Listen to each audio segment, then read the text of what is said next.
saudara-saudara yang terkasih dalam Kristus, salam damai sejahtera bagi kita semua. Apa kabar? Sehat semua? Saya berharap semua pada hari ini kita boleh bersyukur kepada Allah karena diberi kesehatan. Sehingga saya juga boleh berdiri di tempat ini untuk berbagi dengan Bapak, Ibu, dan saudara-saudara kasih. Tapi sebelumnya, saya mau buka masker sebentar, saya mau membagi senyum saya untuk Bapak, Ibu, saudara-saudari, para suster, mungkin Romo, atau yang nanti mungkin melihat tayangan ini. Salam sehat semuanya.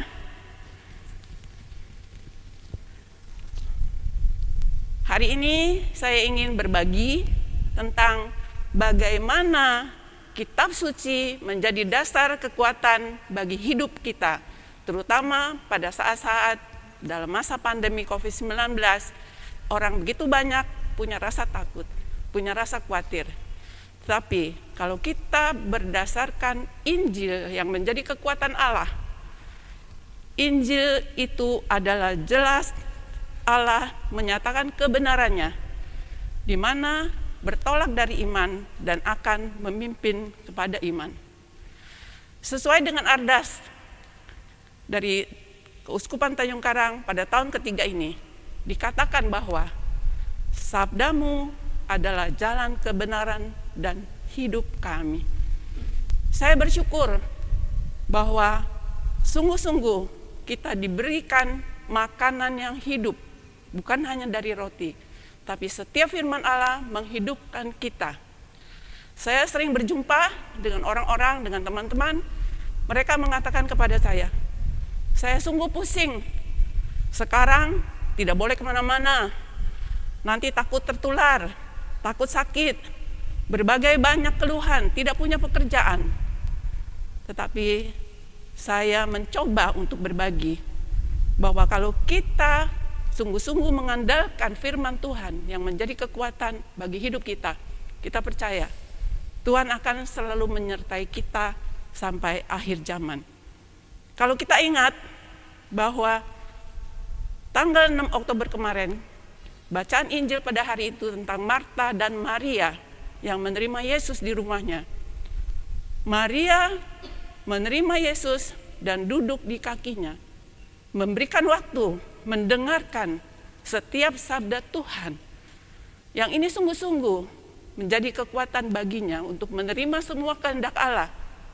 Karena katanya, aku ini hamba Tuhan, terjadilah padaku menurut perkataanmu.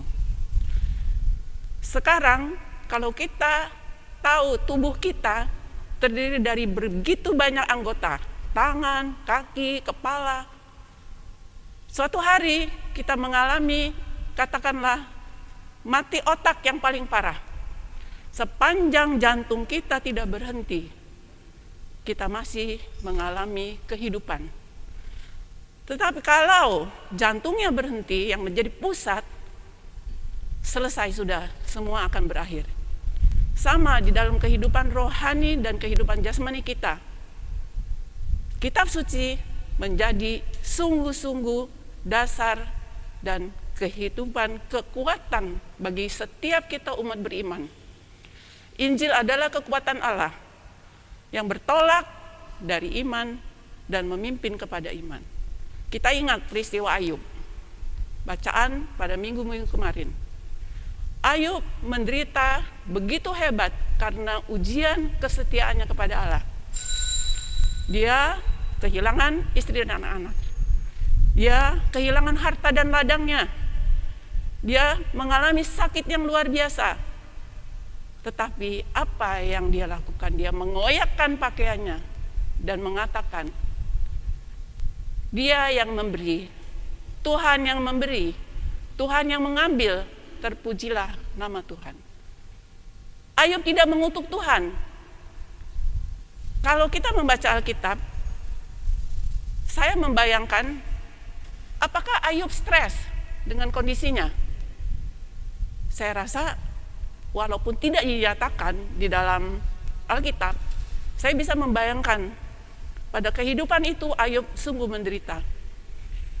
Dia juga berkeluh kesah, tapi dia tidak mengutuk Tuhan.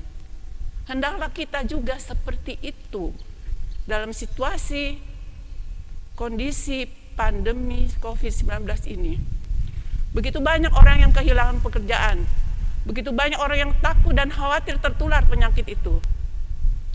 Tetapi kalau kita melangkah dalam iman dengan dasar kitab suci yang kita baca setiap hari, kita percaya Tuhan tidak akan membiarkan kita.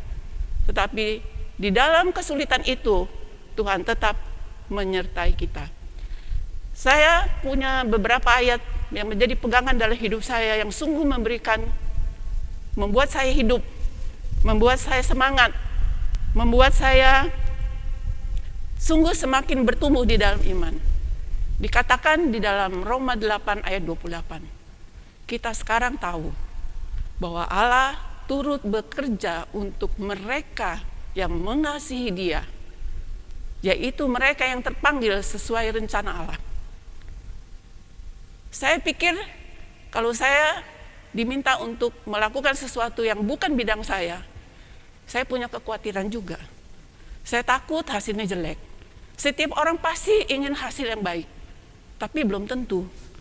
Tapi kalau kita sungguh-sungguh percaya mengandalkan hidup kita dengan dasar firman Tuhan dan iman kepada Allah, semua itu akan diselesaikan dengan baik. Ayat kedua yang sungguh menguatkan saya adalah 1 Korintus 2 ayat 9, dikatakan, apa yang tidak pernah dilihat oleh mata, apa yang tidak pernah didengar oleh telinga, dan apa yang tidak pernah timbul di dalam hati manusia, Tuhan sediakan bagi mereka yang dikasihinya. Saya pikir dengan kondisi COVID ini, saya juga tidak bisa bekerja. Saya harus lebih banyak di rumah. Terpikir bagaimana dengan gaji karyawan, bagaimana dengan makan kita sehari-hari. Tidak usahlah kita berpikir untuk kita pergi berlibur kemana-mana. Cukup memikirkan itu saja mungkin membuat kita pusing. Di dalam doa, di dalam refleksi kita, di dalam membaca Alkitab, itu sungguh menguatkan. Karena ternyata sampai hari ini, dan saya percaya sampai yang akan datang, Tuhan selalu menyertai dan mencukupkan semua kebutuhan kita, bukan keinginan kita, tapi Tuhan tahu apa yang kita butuhkan. Dan satu lagi yang membuat saya menjadi tenang, dikatakan di dalam Lukas 23:34, ampunilah mereka karena mereka tidak mengerti apa yang mereka lakukan. Seringkali di dalam pelayanan-pelayanan kita, di dalam perjumpaan-perjumpaan kita dengan banyak orang, sadar atau tidak sadar, kita melukai atau terluka. Tetapi kalau kita sungguh-sungguh memegang semua Injil Allah yang menjadi kekuatan bagi hidup kita, kita boleh bersyukur dengan situasi apapun, sesulit apapun, tantangan sebesar apapun, kita boleh bersyukur kepada Tuhan. Tuhan yang lebih dulu setia kepada kita.